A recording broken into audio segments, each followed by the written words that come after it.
तुझ्या माझ्या प्रेमाची गोष्ट या मालिकेच्या आजच्या भागामध्ये आपण पाहणार आहोत. मिहिरला सागरने फॉरेनला जाण्याची ऑफर दिलेली आहे.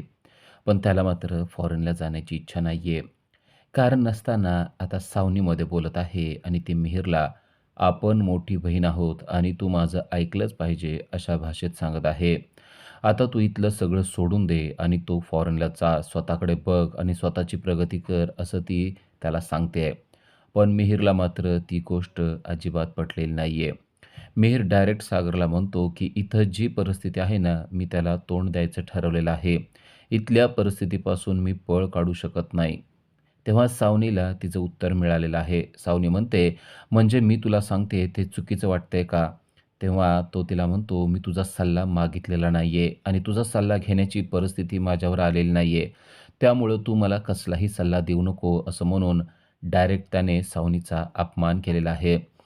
सावनीला आता काय बोलावं ते समजत नाही आणि सावनी तेथून निघून जाते. मिहीर सांगतो, की "मला येथेच थांबायचं आहे आणि मी येथेच थांबून जे काय असेल ती परिस्थिती हँडल करणार आहे." ही गोष्ट मुक्ताला आवडलेली आहे. कारण परिस्थितीपासून पळ काढणं हा काही मार्ग नाही आहे, असं तिनं मिहीरला समजावून सांगितलेलं असतं. तेव्हा सागर त्याला मिठी मारतो आणि म्हणतो, "हे मात्र चांगलं आहे नवीन आलेल्या बहिणीसाठी तू आपल्या दादूसला विसरला." आणि तो हसून त्याला मिठी मारतो. तर इकडे आता स्वाती स्वयंपाक करत असते. तेव्हा मुक्ता तिच्याजवळ जाते आणि म्हणते, "काय करतात?" स्वाती म्हणते, "स्वयंपाक करत आहे, पण तुमची मदतीची सध्या काही गरज नाही." तेव्हा मुक्ता म्हणते, "असंच करताय तुम्ही आजकाल. माझ्या मदतीची नाही. तुम्हाला असं वाटतंय की मी किचनमध्ये येऊच नये." इंदिरा म्हणते, "हो, तू आता किचनमध्ये येऊच नको. सध्या आम्ही दोघी करतोयत ना, तू जरा आराम कर." मुक्ता म्हणते, "पण असं केल्यानं मला चुकल्यासारखं वाटतं." "खरंच माझं काही चुकलंय का? चुकलं असेल तर सांगा." इंदिरा म्हणते, "अगं बाई माझी, मी तुला सांगितलंय ना, तुझं तुझं काम कर. आम्ही करतोय दोघी आणि तुझी गरज पडल्यानंतर आम्ही तुला सांगूच की." मुक्ता विचारते, की "नक्की आज काय स्वयंपाक बनवत आहात?" तेव्हा तिने सांगते, की "आज भरलं वांगं बनवत आहे." मुक्ता म्हणते, "अरे वाह! भरलं वांगं तर मला खूप आवडतं." तेव्हा इंदिरा म्हणते, "हो, तुझ्यासाठीच. तुला आवडतं ना, म्हणून छानपैकी भरलं वांगं बनवते. पण तू आता इथं थांबू नको. तू जा बरं तुझं काम कर." तेव्हा स्वाती म्हणते, "आई, तू मुद्दाम करतेस ना. तुला माहिती आहे ना, सावनीला भरलं वांगं आवडत नाही. मग कशाला करायला लागलीस तू?" तेव्हा इंदिरा हसतच म्हणते, "हां, तिला आवडत नाही ना, म्हणून तर करायला लागले आणि हे माझं घर आहे. माझ्या घरामध्ये मी काय करायचं ते माझी मी ठरवणार. तुम्हाला काय सांगू नको. तिला आवडत असेल तर खाईल, नसेल आवडत तर उपाशी राहील. मी काय करू त्याला? मी काय तिला माझ्या घरात बोलवून घेतलेलं नाहीये." असं म्हणून इंदिराने आता स्वतःचं खरं करायचं ठरवलेलं असतं. जेवणाची वेळ होते. सर्वजण डायनिंग टेबलला जेवायला बसलेले असतात. धावत पळत सावनी देखील जेवायला आलेली आहे. तिला खूपच भूक लागलेली असते. मुक्ताने देखील सर्वांना जेवण वाढलेलं असतं आणि जेव्हा सावनी येऊन पाहते, तेव्हा भरलेलं वांगं केलेलं असतं. भरलेलं वांगं खरं तर खूप छान झालेलं असतं, पण ते सावनीला अजिबात आवडत नाही. ते बघितल्यानंतरच सावनी नाक तोंड मुरडून त्याकडं पाहायला लागते. "भरलं वांगं? मला तर अजिबात आवडत नाहीये. दुसरी भाजी काय बनवली ते सांगा." इंदिरा म्हणते, "एकच भाजी बनवलेली आहे आणि दुसरं काही बनवलेलं नाहीये. खायचं असेल तर हे खा, नसेल खायचं तर काय करायचं ते तुझी तू ठरव." तर स्वाती म्हणते, "भरलं वांगं तर एकदम छान झालंय. आपल्याला तर खूप आवडलं बाबा." पण सावनीला मात्र ते आवडलेलं नसतं. सावनीनं ते टेस्टही केलेलं नसतं आणि ते खाण्याची तिला इच्छाही नसते. सावनी म्हणते, "काय? फक्त एकच भाजी? आता मी काय खाणार आहे?" इंदिरा म्हणते, "तुला काय खायचंय का नाही खायचंय ते तुझी तू ठरव. मी काय ठरवणार नाहीये." सावनीला मात्र ते वांगं खाण्याची अजिबात इच्छा नसते. तेवढ्यात सई आणि आदित्य दोघंही धावत पळत येतात आणि जेवायला बसतात. आदित्य जेव्हा भरलेलं वांगं पाहतो, तेव्हा त्याला देखील ते खाण्याची इच्छा नसते. आता मात्र सावनी सर्वांच्या तोंडाकडे बघते आणि म्हणते, की "हो ना बाळा, तुला पण आवडत नाही आणि मला पण आवडत नाही. आपण असं करूया, आपण आपल्यासाठी छानपैकी चायनीज मागवूया." असं म्हणून ती फोन उचलते. तेव्हा सई तिला समजावून सांगते, "तू अजिबात काहीही मागवू नको आणि बाहेरचं तर अजिबात मागवू नको, कारण ते अजिबात हेल्दी नसतं आणि भरलं वांगं हे खूपच छान लागतं. मी तर खूप आवडीनं खाते." असं म्हणून भरल्या वांग्याची सईने स्तुती करायला सुरुवात केलेली आहे. "आदित्य, तुला देखील ते आवडेल. तू एकदा टेस्ट करून बघ." असं देखील ती त्याला सांगते. पण त्याला ते टेस्ट करण्याची देखील इच्छा नसते. तेव्हा सावनी म्हणते, "तू त्याला अजिबात काही सांगू नको. आमच्यासाठी मी चायनीज ऑर्डर करणार आहे. त्यामुळं आदित्य तू खाऊसुद्धा नको. तुला आवडत नाही ना, तर मी चायनीज ऑर्डर करते." पण मुक्ताचे संस्कार झालेली चिमुरडी म्हणजेच सई त्याला म्हणते, "थांब, मी तुला भरवते. तुला जर आवडलं नाही तर मग नको खाऊ." असं म्हणून सई एक घास भरवते आणि आदित्य तो घास खातो. आदित्य जेव्हा तो घास खातो, तेव्हा त्याला ते वांगं खूपच आवडतं. आदित्यच्या अपेक्षेपेक्षा सुद्धा भरलं वांगं खूपच छान झालेलं असतं. आदित्य तर त्याची स्तुती करायला सुरुवात करतो. "मामा, तू सुद्धा खाऊन बघ. अगं खरंच भरलं वांगं खूपच छान झालंय," असं तो सांगतो आणि आता सावनी तोंडावर पडते. आता तिला भरलं वांगं खाण्याशिवाय काहीही पर्याय नसतो. सर्वजण आता सावनीच्या तोंडाकडं हसत-हसत पाहतात. कारण आदित्यने एका मिनिटात पार्टी बदललेली असते. आता इंदिरा म्हणते, "भरलं वांगं छान झालंय तर सगळ्यांना ते खावंच लागणार आहे." तर मुक्ता देखील आता सावनीच्या जवळ येते आणि तिला भरलं वांगं वाढते आणि म्हणते, "आता आदित्य देखील ते खात आहे. आता तुम्हाला पण त्याच्यासाठी ते टेस्ट करावं लागणारच आहे आणि दुसरं काही नाही आहे. आदित्यच्या आनंदासाठी का होईना, पण तुम्ही ते टेस्ट तरी करून बघा." आता सावनीला ते खाण्याशिवाय दुसरा काहीही पर्याय नसतो.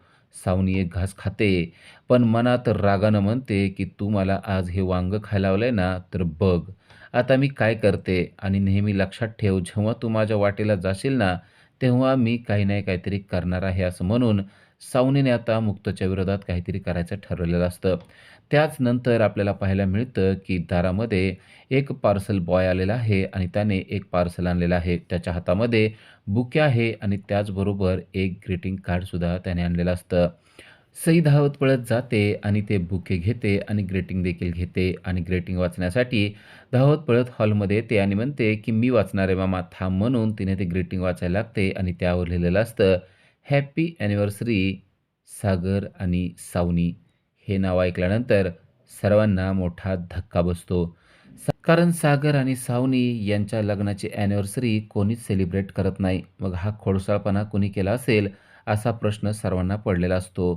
पण ही गोष्ट आदित्यला मात्र समजत नाही. आदित्य एकदम खुश होतो आणि पप्पा-मम्मीच्या लग्नाचा वाढदिवस आहे आणि तो जंगी सेलिब्रेट व्हायला पाहिजे, असं त्याचं मत येतं. ही गोष्ट घरातील कोणालाच पटलेली नसते. पण मुक्ता मात्र एका क्षणात त्याला म्हणते, की "हो, हा वाढदिवस अगदी जंगी साजरा होईल." आदित्य या गोष्टीमुळे खूपच खुश होतो. सावनीला पण ही गोष्ट चांगलीच पटलेली असते. सावनीचा तीर अगदी निशाण्यावर लागलेला असतो. कारण आदित्यच्या आनंदासाठी मुक्ता काहीही करू शकते हे तिला माहीत असतं आणि आदित्यचा चेहरा बघून मुक्ताने देखील लगेच होकार दिलेला असतो. पण सागरला मात्र ही गोष्ट पटत नाही. जी गोष्ट संपून गेलेली आहे त्या गोष्टीचा आनंद मानण्याची काही गरज नाहीये, असं त्याचं मत असतं आणि तो मुक्ताला समजावून सांगण्याचा प्रयत्न करत असतो. पण मुक्ता मात्र त्याला काहीच बोलत नाही. आता छानपैकी पार्टी होणार आहे, असं तिनं घरामध्ये अनाउन्स केलेलं असतं. "सावनी, तूच हे सगळं केलंयस ना?" असं तो तिला म्हणतो. सावनी म्हणते, "मी? माझा काय संबंध आहे? आणि मी असं कशाला करू? मला असं वाटतंय हे सगळं हर्षवर्धनने केलेलं आहे. तोच असं करू शकतो. त्यालाच माझ्या जखमेवर मीठ चोळायला आवडतं." असं म्हणून सावनीने सगळी गोष्ट हर्षवर्धनवर ढकललेली असते. मुक्ता मात्र शांतपणे सगळं ऐकत असते. सावनीने आता हर्षवर्धनचं नाव घेतल्यामुळे सागर शांत होतो. पण सागरला माहीत असतं, की हे हिनंच केलेलं असणार आहे. पण सावनी मात्र सर्वांपुढं अगदी सज्जनपणाचा आव आणते आणि म्हणते, "आता तुम्हाला हे सेलिब्रेशन करायचं नसेल तर तसं सांगा. मी लगेच आदित्यला सांगते, की सेलिब्रेशन काही होणार नाही." तेव्हा मुक्ता म्हणते, "असं काही नाहीये. सेलिब्रेशन होणार आहे आणि ते सुद्धा आदित्यच्या आनंदासाठी होणार आहे." सागरला मात्र ही गोष्ट अजिबात पटत नाही. कारण त्याला हे सेलिब्रेशन व्हावं असं मनोमन अजिबात वाटत नसतं. सागर चिडतो आणि त्याच्या रूममध्ये जातो. मुक्ता मात्र सर्वांना समजावून सांगायला लागते. इंदिरा देखील मुक्ताला म्हणते, की "मला देखील ही गोष्ट अजिबात पटलेली नाहीये. हे सेलिब्रेशन अजिबात झालं नाही पाहिजे." तेव्हा मुक्ता सांगते, की "आदित्यसाठी या गोष्टी करणं गरजेचं आहे आणि हे सेलिब्रेशन कसं करायचं यासाठी माझ्याकडं एक जबरदस्त प्लॅन आहे, पण मला त्यासाठी तुमची मदत पाहिजे." तेव्हा इंदिरा पण खुश होते आणि म्हणते, "तुझ्या डोक्यात प्लॅन आहे? म्हणजे हे सेलिब्रेशनमध्ये तू त्या सावनीला तोंडावर पाडणार आहेस का?" तेव्हा मुक्ता म्हणते, "हो, आपण हे करायचं आहे, पण त्यासाठी मला तुमची मदत पाहिजे." आणि आता सर्व कुटुंबीय मुक्ताला मदत करण्यासाठी तयार होतात. मुक्ता म्हणते, "तुम्ही मदत केली तर सावनीची चांगलीच फजिती आपल्याला करता येणार आहे. कारण हे स्वतः सावनीनं केलेलं आहे आणि हे मी स्वतः माझ्या कानाने ऐकलेलं आहे." कारण सावनी जेव्हा फोन करून बुके मागवत होती, त्या टायमाला मी तिच्या पाठीमागच होते. सावनीने फोन करून बुके आणि ग्रीटिंग कार्ड पाठवून द्या, असं सांगितलं आणि त्यावेळेसच मी ठरवलं होतं, की सावनीला आता तोंडावर पाडायचं. ही गोष्ट ऐकल्यानंतर इंद्राला देखील खूप आनंद होतो आणि इंद्रा म्हणते, "बाई गं माझी, तू सुद्धा प्लॅन करतेस होय? आणि आता या प्लॅनमध्ये आम्ही सगळेजण तुझी मदत करणार. सेलिब्रेशन तर होणार, पण ते जंगी होणार आणि ते सुद्धा आपल्या बाजूनं होणार." आता मुक्ता सागरकडे आलेली असते. सागर मात्र अजूनही नाराज असतो. सागर म्हणतो, "मला तुमची हीच गोष्ट पटत नाही. मला ज्या गोष्टी आवडत नाहीत ना, त्या देखील तुम्ही करतात." मुक्ता म्हणते, "तुम्हाला आवडत नाही ना, ती गोष्ट मला सुद्धा आवडत नाही. पण हे सगळं आपण का करतोय ना, ती गोष्ट समजून घ्या." सेलिब्रेशन करायचं म्हणल्यानंतर आदित्यच्या चेहऱ्यावर किती मोठा आनंद आला होता, हे तुम्ही पाहिलं का? आपण हे सगळं आदित्यसाठी करतोय, हे समजून घ्या अगोदर. सागर म्हणतो, की आदित्याला काही गोष्टी समजत नाहीयेत, म्हणजे काय आपल्याला पण समजत नाहीत का? त्याच्या प्रत्येक गोष्टीला होला हो म्हणणं चुकीचं आहे. मुक्ता म्हणते, "सध्या त्याच्या होला हो म्हणणं गरजेचं आहे आणि जे गरजेचं आहे तेच आपण करत आहोत. माझ्यावर विश्वास ठेवा, मी चुकीचं काहीही करणार नाही." असं ती सागरला समजावून सांगत असते. उद्याच्या भागामध्ये आपल्याला पाहायला मिळतं, की सागर मुक्तावर खूपच खुश झालेला आहे आणि खुश झालेल्या सागरने मुक्तासाठी गिफ्ट आणलंय. गिफ्ट का पाहून मुक्ता देखील खुश झालेली आहे. महागातले आणि मौल्यवान असे ते कानातले तो तिला गिफ्ट देतो. तेव्हा ती म्हणते, "हे तर खूपच महागाचं गिफ्ट तुम्ही दिलंय." तो म्हणतो, "गिफ्ट कितीही महाग असलं तरी तुम्ही मात्र खूप मौल्यवान आहात आणि या मौल्यवान व्यक्तीसाठी हे महागाचं गिफ्ट म्हणजे काहीच नाहीये. यांची किंमत तुमच्यापुढं अगदी शून्य आहे. माझ्यासाठी सर्वात मौल्यवान तुम्ही आहात." मुक्ता देखील सागरच्या गोष्टीवर लाजलेली आपल्याला पाहायला मिळते. अशाच अपडेटसाठी आजच आमच्या चॅनलला सबस्क्राईब करा. Thank you.